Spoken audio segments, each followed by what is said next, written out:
ಬೆಳಗಾವಿಯಲ್ಲಿ ಆಯೋಜಿಸಲಾಗಿರುವ ಕಾಂಗ್ರೆಸ್ ಅಧಿವೇಶನದ ಶತಮಾನೋತ್ಸವ ಆಚರಣೆಯ ಪೂರ್ವ ಸಿದ್ಧತೆಗಳನ್ನು ಉಪಮುಖ್ಯಮಂತ್ರಿ ಡಿಕೆ ಶಿವಕುಮಾರ್ ಇಂದು ಪರಿಶೀಲಿಸಿದರು. ಟಿಳಕವಾಡಿಯಲ್ಲಿರುವ ವೀರಸೌಧ, ರಾಮತೀರ್ಥ ನಗರದ ಗಂಗಾಧರ ರಾವ್ ದೇಶಪಾಂಡೆ ಸ್ಮಾರಕ, ಪೋರ್ನವಾಡಿಯ ಗಾಂಧಿ ಭವನಕ್ಕೆ ಭೇಟಿ ನೀಡಿದ ಡಿಕೆ ಶಿವಕುಮಾರ್ ಐತಿಹಾಸಿಕ ಸ್ಮಾರಕಗಳನ್ನು ವೀಕ್ಷಿಸಿದರು.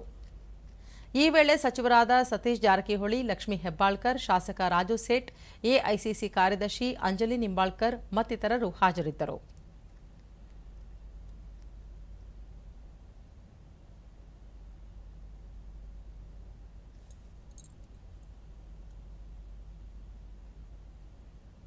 ಬಳಿಕ ಸುದ್ದಿಗಾರರೊಂದಿಗೆ ಡಿಕೆ ಶಿವಕುಮಾರ್, ಗಾಂಧೀಜಿಯವರ ನೇತೃತ್ವದಲ್ಲಿ ಬೆಳಗಾವಿಯಲ್ಲಿ ನಡೆದ ಎಐಸಿಸಿ ಅಧಿವೇಶನ ರಾಜ್ಯ ಮತ್ತು ದೇಶದ ಜನತೆಗೆ ಹೆಮ್ಮೆಯ ಸಂಗತಿ.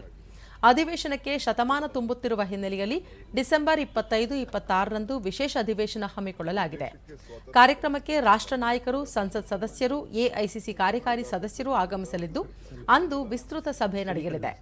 ಬಳಿಕ ಬೃಹತ್ ಸಮಾವೇಶ ಹಮ್ಮಿಕೊಳ್ಳಲಾಗಿದ್ದು, ಸ್ಥಳ ಗುರುತಿಸಲು ಪರಿಶೀಲನೆ ನಡೆಸಲಾಗುತ್ತಿದೆ ಎಂದು ಮಾಹಿತಿ ನೀಡಿದರು.